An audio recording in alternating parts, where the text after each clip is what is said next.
I'll be trying to make the case for making investments into what I have come to call earth repair work, ecosystem restoration work, and to my mind is an industry waiting to happen. I've been speaking to quite a few investment types. I've been speaking to, I've spoken at a couple of triple bottom line investment conferences in London. I've been on an investor salon or two through some of Europe, trying to bring this opportunity to the attention of potential interested investors. And the premise is, to my mind, fairly simple. I think most business throughout, at least since the Industrial Revolution, has sort of run on the premise that it's a good idea to consume your capital in an effort to make money, which is sort of a violation of the first kind of cardinal rule of business, is that you can't make a profit if you consume your capital, because you're just deferring the cost. So if all wealth, if your ability to generate wealth is predicated on you having access to some viable natural resource base, then it would seem to be in your best interest to manage that natural resource in a manner that doesn't make it weaker, but makes it stronger, because it would augment your ability to create more wealth. So I in talking to investment people, I like to use an example of you got a factory, you got a production facility,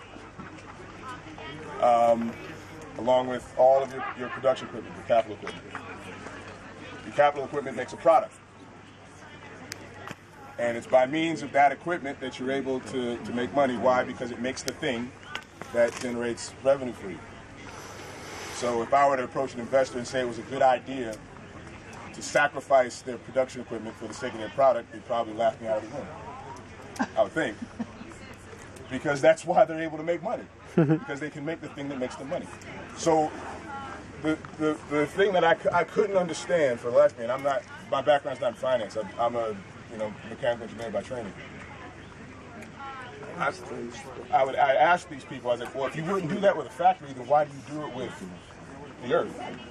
Why do you do it with the ecosystems of the earth? Because it's effectively a giant production facility. That's what it is, a giant production facility with this amazing production equipment. And you're killing it. And you're killing it for very short-term gain. So to my mind, it seems like the problem with the way most business and investment runs is the investment cycles that most business runs by is very, the window is very small. If you extend it out a little further, the returns that businesses would get would be actually much better over a longer period of time. You could actually sustain your gains, as opposed to having no patience for allowing the gains to realize themselves, and then just trying to make the fast money while deferring the cost of destroying your production equipment. So I've been traveling, talking to folks, trying to get them to take whatever capital they have and think about putting it into opportunities such as this. But this is something that's actually been talked about for a number of years, and the person that I like to lean on, at least in making the initial argument, is E.F. Schumacher. So I'm sure a lot of you guys are familiar with Small is Beautiful. Indeed. So in chapter 1, Problem of Production, he basically articulates the same case that I just attempted to summarize. A businessman would not consider a firm to have solved its problems of production to have achieved viability if he saw that it was consuming its capital. How then could we overlook this fact when it comes to the very big firm, the economy of spaceship Earth, and in particular, the economies of its rich passengers? One reason for overlooking this vital fact is that we are estranged from reality and inclined to treat as valueless everything we have not made ourselves. Now, we have indeed labored to make some of the capital which today helps to produce a large fund of scientific, technological, and other knowledge, an elaborate physical infrastructure, innumerable types of sophisticated capital equipment, etc. But all this is but a small part of the total capital we are using. Far larger is the capital provided by nature and not by man, and we do not even recognize it as such. This larger part is now being used up at an alarming rate, and that is why it is an absurd and suicidal error to believe and act on the belief that the problem of production has been solved. Yay. And so this was, Schumacher wrote that in 1973. 1973, which is, I found, to be quite startling. And I put this quote up from Christine Jones. The most meaningful indicator of the health of the land and the long-term wealth of a nation is whether soil is being formed or lost. If soil is being lost, so too is the economic and ecological foundation on which production and conservation are based. This goes back to, towards the end of my presentation, I brought up Jared Diamond's book, which is going to come up in the ensuing slides, about why it is that previous civilizations have collapsed without fail. Like, this theme keeps recurring. And the top three reasons that he quoted were deforestation and habitat destruction, soil problems, and water management problems, which are actually all, they're one and the same thing. We all know that they're one and the same thing. They're not separate issues. They're the same issue. So it's kind of curious that given all of the advanced technology, all of these great technical achievements that we've been able to accomplish, we haven't gotten that yet. It's very strange. I think it's strange. So this whole idea, this whole concept of profitability of business, given the basic summary of the formulation of Schumacher, is that profitability is predicated on having access to a viable This sounds really not good unless you get base like of about 10, 15 natural feet. So you might resources, want to try to having put that on productive land, something. having a reliable Sit source of close, water, you know what having a reliable source of energy. And so if we think about how we manage the earth in terms of managing an asset, a natural capital asset, right? A natural capital asset that facilitates your ability to create wealth, then I think you might have a different relationship emerge. Because if it's capital, and if it's an asset, why would you do anything to decrease the value, be it functional or financial? Hopefully that both are linked. Why would you do anything to reduce the value and the viability of that asset? Doesn't make a lot of sense, especially if it's responsible for you being able to generate wealth. All right, so profitability from natural capital is really predicated on having the biodiversity within these systems that will create the fertility, the stability, and the productivity that, again, is able to generate revenue for you. So in the language that I think most of us are used to using, these natural capital assets would best be managed through these means. Why? Because this is what will allow you to have the production and the stability and the fertility to create the profitability. Right? So things like permaculture design, right? Or agroecology in general, regenerative agriculture, biological farming, carbon farming, holistic management, key-line design, pasture cropping, right? FMNR. All of these things are very soil-centric natural capital management strategies.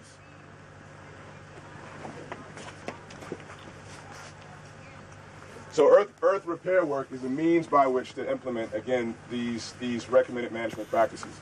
So this is the yet to be created industry, right? To put all of those things into use. This is, if people can make an industry out of refurbishing old, broken down houses, and people made a lot of money doing that, why wouldn't you be able to create an industry by bringing back dead land? And why is that not possible? Like there's already a historical precedent that it's the most important thing that's determined the course of human history. Why can't that be an industry?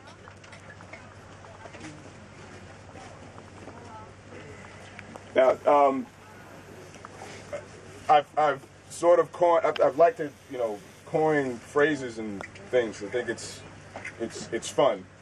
And one of the ways I've thought about earth repair work is I've called it autotrophic reconstruction. So an autotroph is, in ecological terms, is something that fixes its own energy.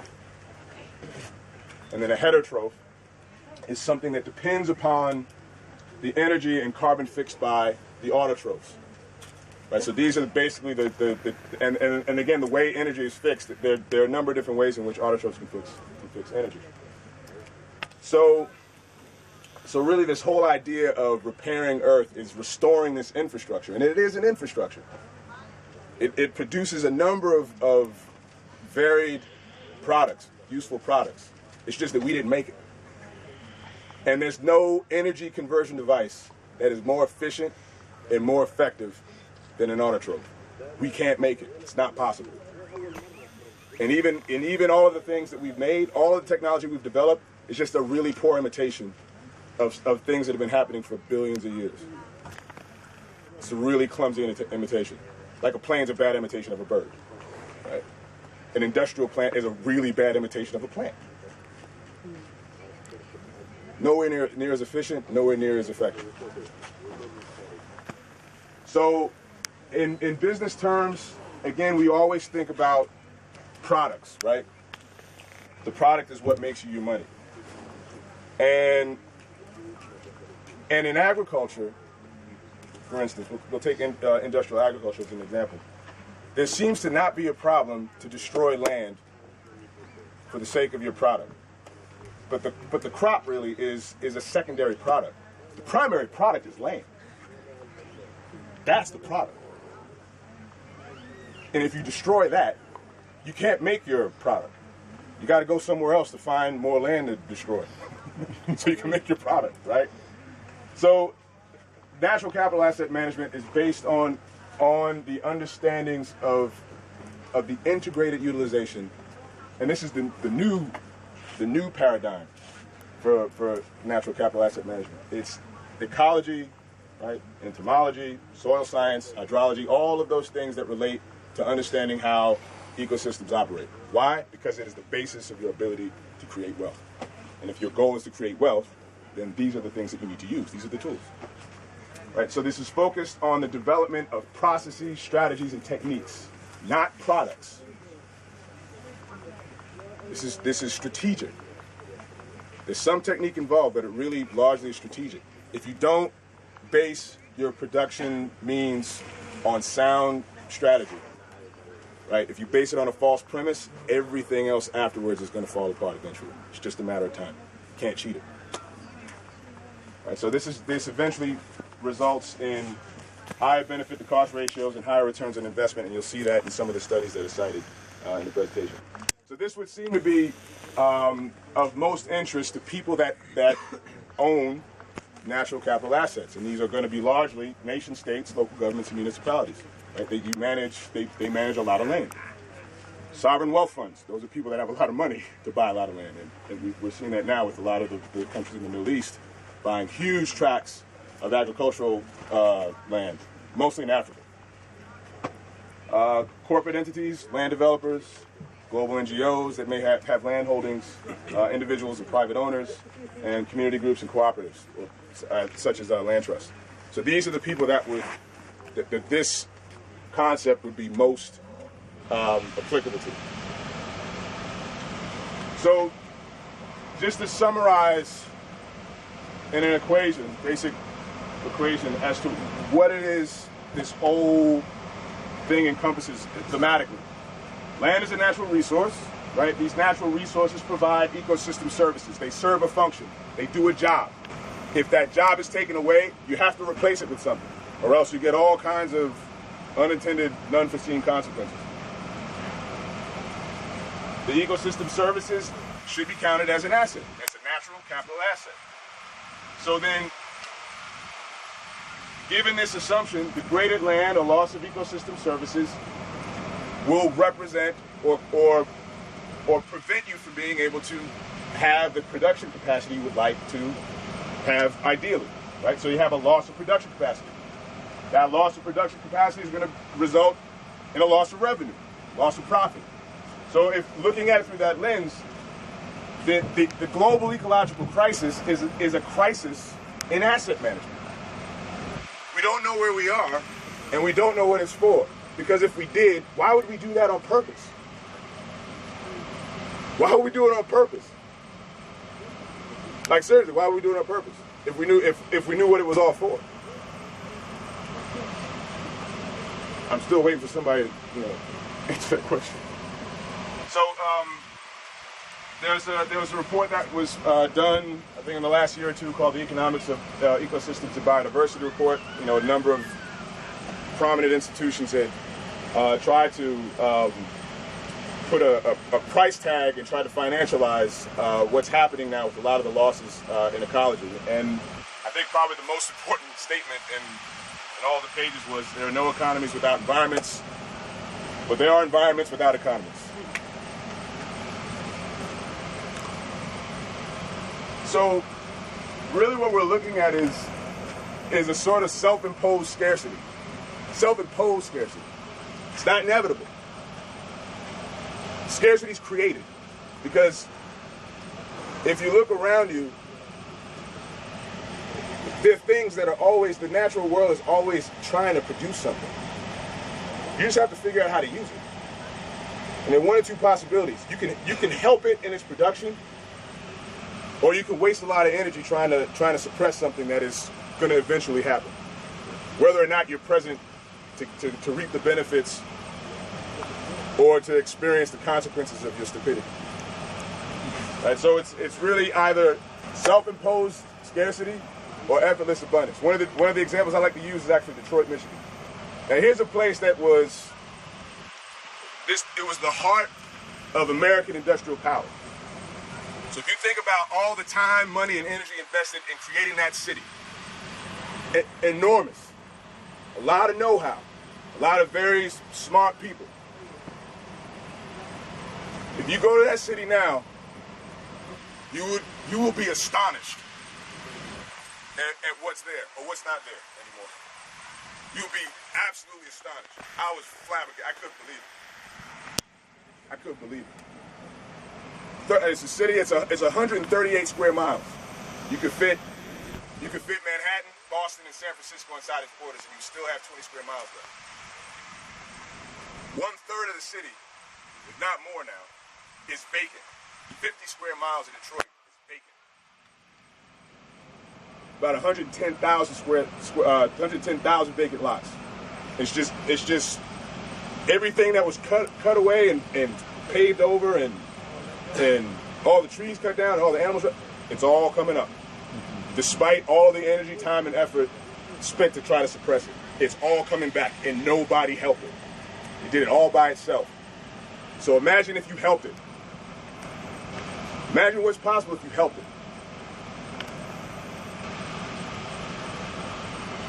Speculative value versus functional worth. And this is sort of the battle that's playing out to a very large degree right now. You have a lot of financial institutions, you have places, hedge funds, a lot of people that are buying land because it's a real quick way to make money. Because all the stocks are falling apart. So now it's commodities, land-based assets.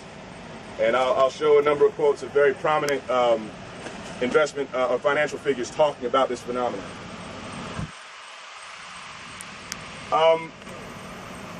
Kind of in tracing the logic of the argument, I like to try to figure out at least some of the psychological architecture of this problem. And one of the things that occurred to me was if we take Maslow's hierarchy of needs and we try to determine, well, how important is this concept with regard to the well-being of human beings and of human societies? Well, if you go to the base of Maslow's hierarchy of needs, they're the biological and the physiological needs, right? This is your ability to secure air, food, water, right? Shelter, warmth, the ability to reproduce, etc. If you can't fulfill these, then everything else afterwards is impossible, right? So if you think about a lot of the things that are happening in the world right now, a lot of the unrest, right? It's being characterized as a security problem. Like what's happening in Somalia, for a lot of people, is a security problem. That's not a security problem. If these people had a way of feeding themselves, if they had a way of securing their basic needs, why would they want to stir the pot? Unless there's something endemically different about Somalis that's not like the rest of us. Why would they want to jeopardize their safety if they had all of this? That problem that's going on in the Horn of Africa, that's not a security problem. There's a great report, and I made a quick reference to this: Dead Planet, Living Planet, Biodiversity and Ecosystem Restoration for Sustainable Development. This is a UNEP report that came out summer 2010, if I remember correctly. And what they did in this report was to basically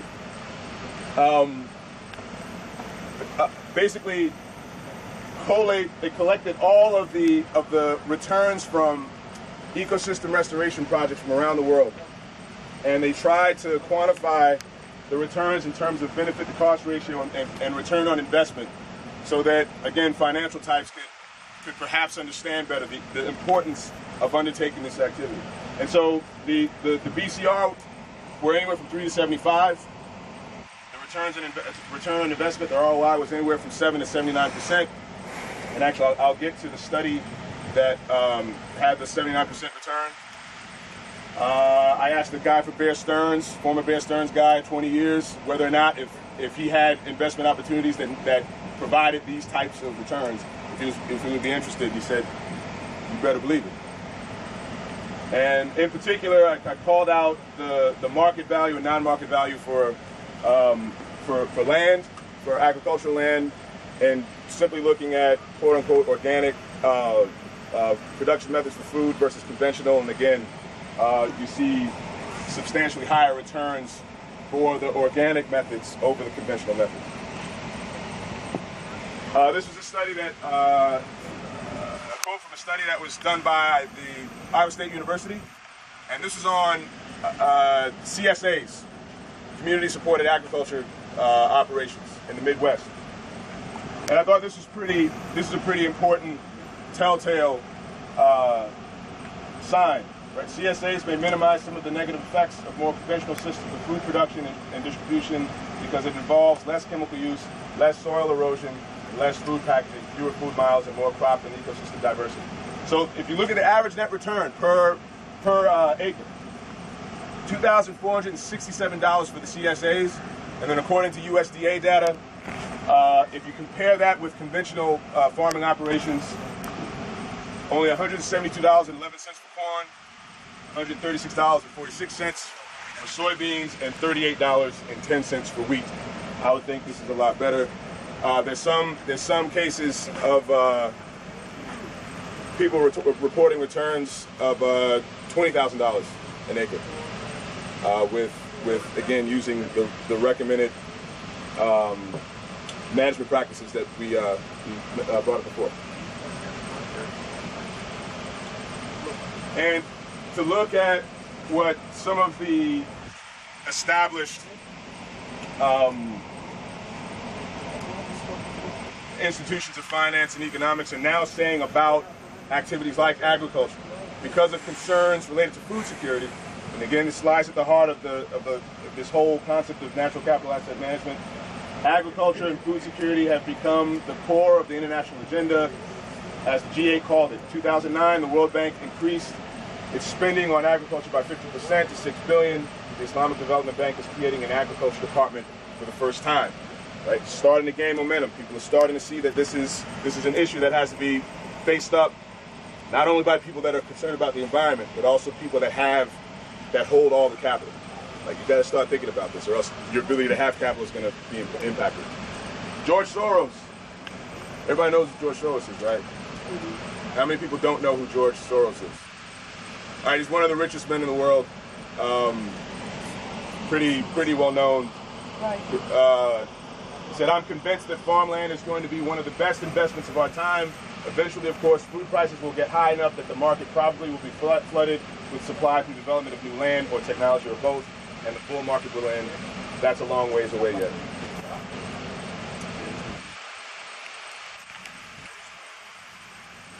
Land is scarce and will become scarcer as the world has to double food output to satisfy increased demand by 2050. Right, and with limited land and water resources, this will automatically lead to increased valuations of productive land, and it goes hand in hand with water.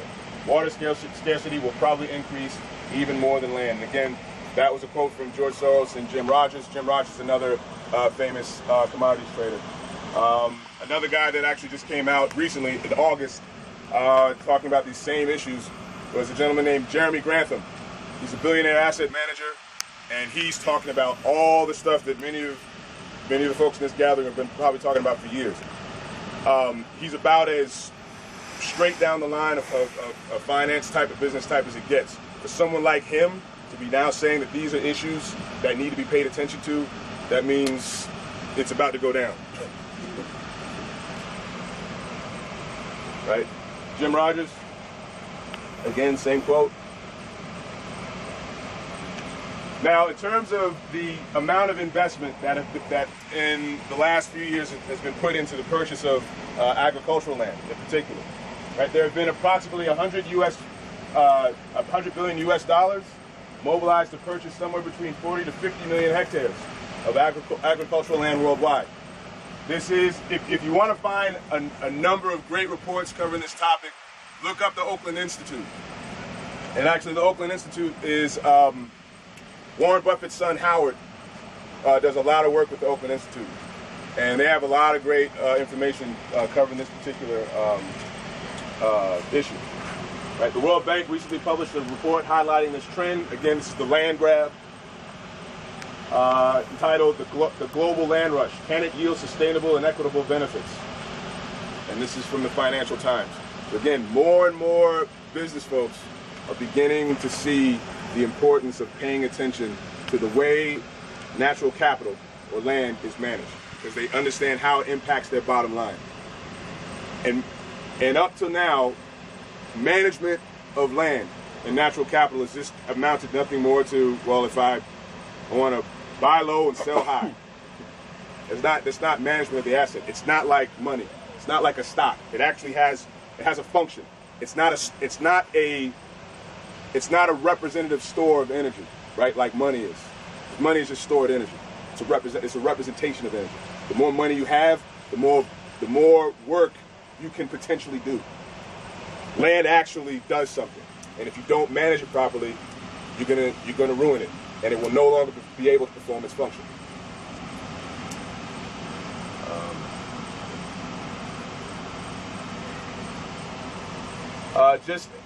There are a couple of interesting stories that have come up as a result of this phenomenon. Daewoo is a South Korean firm, and what they did this is from 2008, and they were trying to lease a very large amount of agricultural land in Madagascar. And in this story, it tells you some of what they were looking to grow. And again, these are big monocultures, of course. But there was a problem though. When the story got out about the deal that they were about to cut with the administration, with the people that were in power at the time, there was a coup. there was a coup in Madagascar once the word got out that basically the majority of the arable land in the country was about to be leased to a corporation, to a single company, to a single corporate entity that had no obligation to serve the people of the country. So now, these are the kinds of things that are probably going to start happening more frequently as this issue gains more and more prominence, and as the food security issue becomes more and more critical.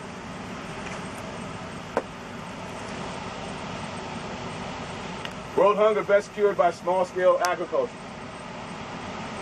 World Watch Institute. This came out earlier this year, right? So now we're beginning to see the justification for reconfiguring the manner in which we produce food, and the manner in which we manage land. And you can see, in terms of the financial information connected with this phenomenon, you can see that, and this is from a study that was done almost 20 years ago in the US. You can see the farm size in acres versus average gross output, right? Dollars per acre, and then average net output. It's not even close in terms of the benefits of having more small land holdings that are managed in a much more intelligent way. It will result in a higher take per unit area. So if there's a way to arrange these kinds of configurations that again can make better use of the available resources to manage the land, make better use of the knowledge needed to manage land well, you will see the returns. It's not difficult. Now, some of the examples I wanted to cite here of this natural capital asset concept in use. This is probably the best example, at least one of the better documented examples of the success of this approach on a very large scale. The Los Plateau Watershed Rehabilitation Project. How many people know about this? Right? Good. Right? The World Bank funded this. It's like one of the few things we can point to the World Bank and just be like, yeah, got it right. They put up $500 million over the course of 10 years. Went from the mid-90s to the mid-noughties. Covered a land area roughly the size of Belgium, 35,000 square kilometers, 3.5 million hectares. If you break down the investment per unit area, $142.86 a hectare. If you look at the results, right, 2.5 million people out of poverty. This is the 4 poorest provinces in China. 2.5 million people out of poverty. Poverty rate was cut from 59% to 27%. Right. That in terms of the gains by the farmers, by the folks that had the land holdings, they either doubled or tripled their income. Right, for $142.86 a hectare over 10 years. Right, $14.29 per hectare per year over 10 years. That's a pretty good investment, I think. Right, 20 million people have gone on to gain the benefits of again, this program. And here's some of the pictures. Right, terracing. Starting to see some of the land come back after the terracing, right? Water harvesting, had to design water first. Huge, huge area. An amazing job. And you can see how these terraces were brought back into production, right? It's an amazing transformation. If you guys haven't seen the film, Hope in a Changing Climate by John Liu. Great film, it's about 20 minutes, maybe it's about 30 minutes.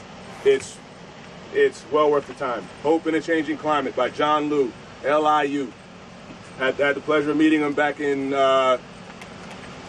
July in Switzerland.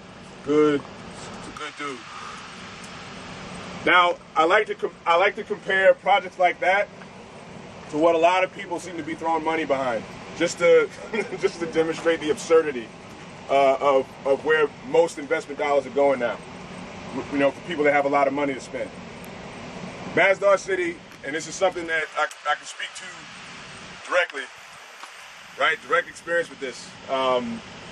Jeff had been called by a big global consulting firm called AECOM to subcontract because they were competing for the job, and they were competing for the landscape design of the city. And the whole point of the city was supposed to be carbon neutral, zero emissions. And the problem with achieving that goal in Abu Dhabi is they have to import their food every day. They don't have any kind of production in the country. At least not enough to be able to feed people. Maybe some animals. Actually, I don't think they have any. So roughly a little less than half the carbon footprint of the city was due to having to import food every day. So it would seem important to configure, design the city for local production. So that's why they contacted Jeff. They had 3 meetings, produced a document, presented it to the Masdar people, and then AECOM was given the contract. The problem is they have no idea what they're doing. And this is why the implications for this idea, right, earth repair work as an industry is so critical, because the capital that's being thrown around is huge. And if this is work that all of us would like to engage in and be able to live, like, you have to be able to get access to some of that capital. Why wouldn't any of us be able to compete for that contract directly? Especially if we know what we're doing. Why is it this AECOM outfit? They have no idea how to do that kind of design work. And they were given the job. Only because they had a better sales pitch. They have a better sales department, had a better front end. But none of the knowledge. They had all the soup and none of the brains. Right? We got all the brains and none of the soup. We got to put the two together. All right, so the money that was put up for that project was $22 billion. But the city's only 6 square kilometers, 600 hectares. If you break down the investment per unit area, it's $37 million a hectare. It's $37 million a hectare. All right, so and there are all kinds of problems with the project. All the people that had started out on it have left. Like, all the guys that first started the concept, gone. The guy who was supposed to be the provost of the Institute for Science and Technology, gone. The people who were supposed to design the photovoltaics for the project, gone. Everybody split, right? Because it was just, it's like the most ridiculous thing you've ever seen. Right, and here's some of the renderings. This is another problem. Because someone is really good with the computer and rendering a model, they somehow believe that it's real and it's going to happen. And it's a very strange phenomenon. Right, so these are beautiful, beautiful drawings. And it's never going to happen. I mean, it's hilarious. Yeah, it's amazing. Burj Khalifa. I know there's some people here that live in the Emirates. Who is in? You're in Qatar, right? Yeah. You guys are in Dubai. This is a building. How many people have seen this? It's a building. I grew up in New York. It's twice the size of the Empire State Building. It's 2,600 feet tall. 800. It's incredible. Incredible, right? It cost $1.5 billion to build. The floor area covered, it's 464,000, almost 465,000 square meters, 46.5 hectares of floor space in that building. If you break down the investment per hectare, it's over $32 million a hectare. That was built. Somebody funded that. That was built. Right? What does it do? Just to add to that, the next building on the drawing board, because these buildings in Dubai are fairly, it's an ego exercise. The next, this building is 880 meters high. The next building on the drawing board was 2,400 meters high. The Kingdom Tower? Yeah, and Jeddah, or was there another one? Just down the road. Yeah. Just down the road. Well, funnily enough, 3 times higher again. There's one that's planned for Jeddah, Saudi Arabia, called the Kingdom Tower. That building's supposed to be a mile high. Like they're like serious people sitting down in meetings discussing this. Like, let's build a building a mile high. Who's got the money? I do. The thing is supposed to be, the price they got sold was $1.2 billion. Just to add to that, just a little story with this building. I found it interesting in Dubai because it's still desert, so there's nothing to stop nature, which it does coming through with the sandstorms and the dust storms. So there, thank God they can't control that. The number one occupational death in those areas are the window cleaners. It's true. Because there's no way they can stop nature from covering with a fine powder dust in the most expensive buildings in the world. And BMW in Kuwait has a contract with any new BMW people who will buy their BMWs that they'll clean their engines for free because all the fine sand particle dust get in the engines and seize up. So thank God for human nature because they'll never be able to control those sandstorms that come over all the time and always, every day, cover these entire buildings with this. And just so you can see again, this is the building. George Jetson needs something. Right, that's the building here from Plan View. Right, I love it. it's hilarious. Of all the things they could spend money on, given where they are, it's that. I don't get it. I really don't get it. Anyway, right. So, I think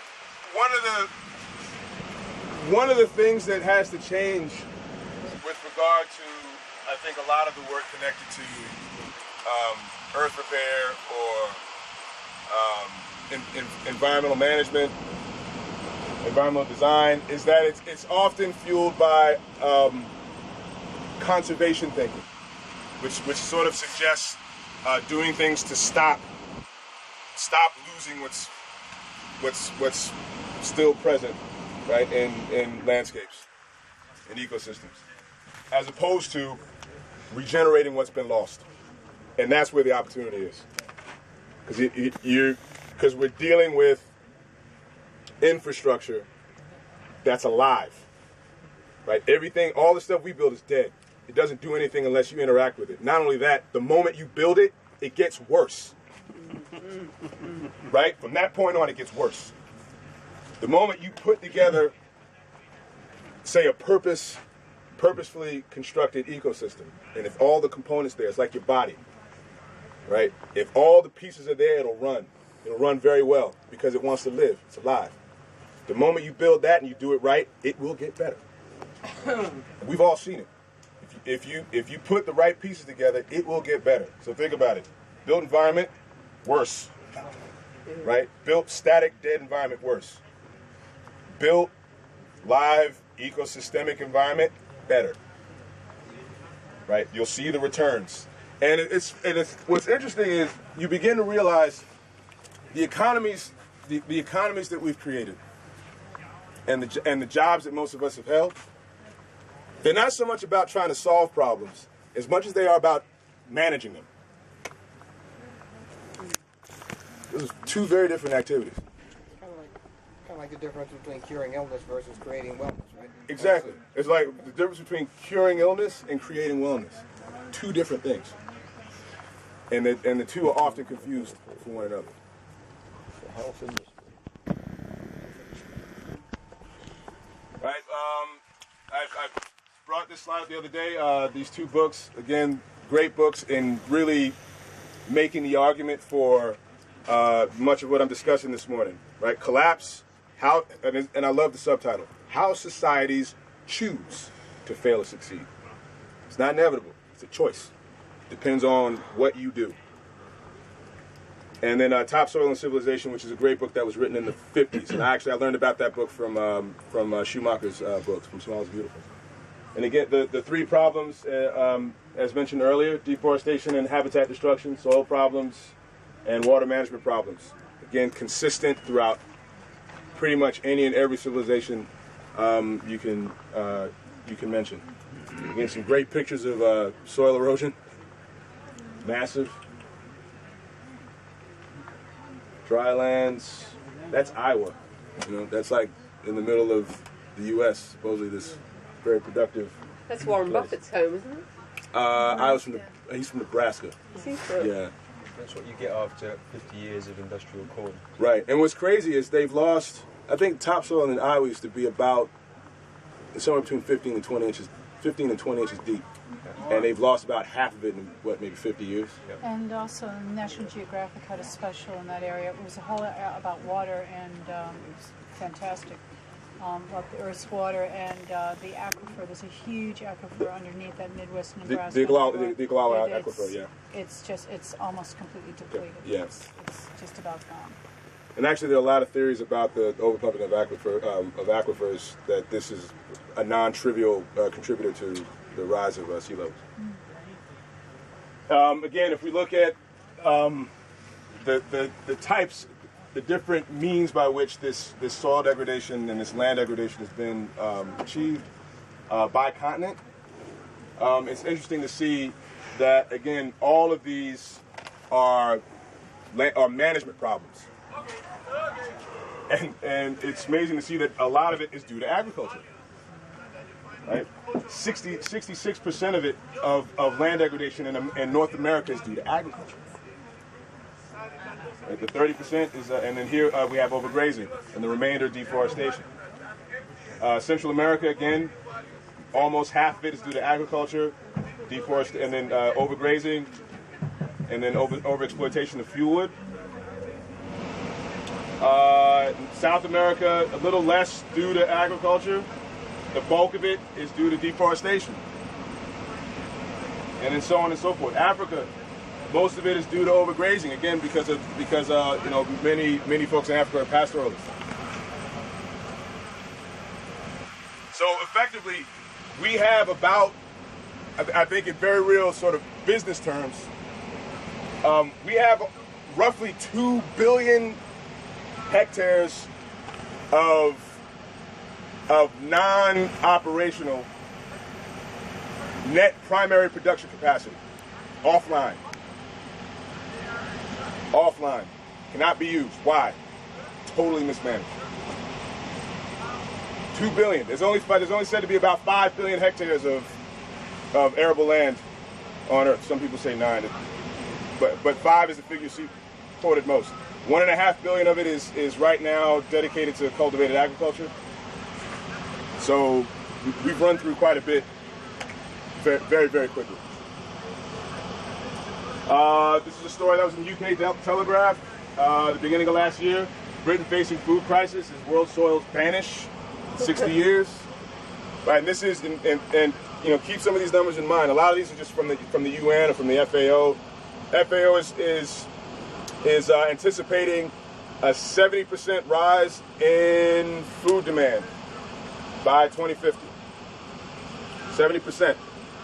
You'll see. You can go to their website and find all this information. And if you look at the rates of soil loss, again, the largest is in China. I've seen this number quoted as high as 300 times faster than nature can replace under normal conditions. Europe, so 60 times faster than nature can replace, 17 times faster than nature can replace in Europe, 10 times faster than nature can replace in America, 5 times in Australia. So there is the possibility that in our lifetimes, all of the topsoil could be gone. All of it. If the current regimes, if the current management regimes are maintained. And I think everybody here knows what that means if that happens. But that calculation is based on the old premise of soil renewal, which is 1 dime per 100 years. The thickness of 1 dime per 100 years. Yeah, exactly. We can do it 10 times quicker with good farming. And it's exactly it. Now, that is why, again, it goes back to this is an industry waiting to happen. You look at all of the evidence, all of the factors that are now currently in play. It's obvious that another management regime has to be put into place. If for any, and you don't even have to be an environmentalist or someone who's concerned about the earth to understand that. That if you're a businessman, you have to understand that that's bad news for you as a businessman or businesswoman. Excuse me. That is so. It's pretty straightforward. This is one of the best quotes I've come across that I think summarizes this whole issue. Nouriel Roubini is a very well respected economist who is one of the people that predicted the economic collapse of 2008. And he teaches at NYU and he's on television all the time. There was an article that he had written for the review of the movie Wall Street, Oliver Stone's film, the second Wall Street that came out last year. And he was just commenting on this phrase that came from the original film called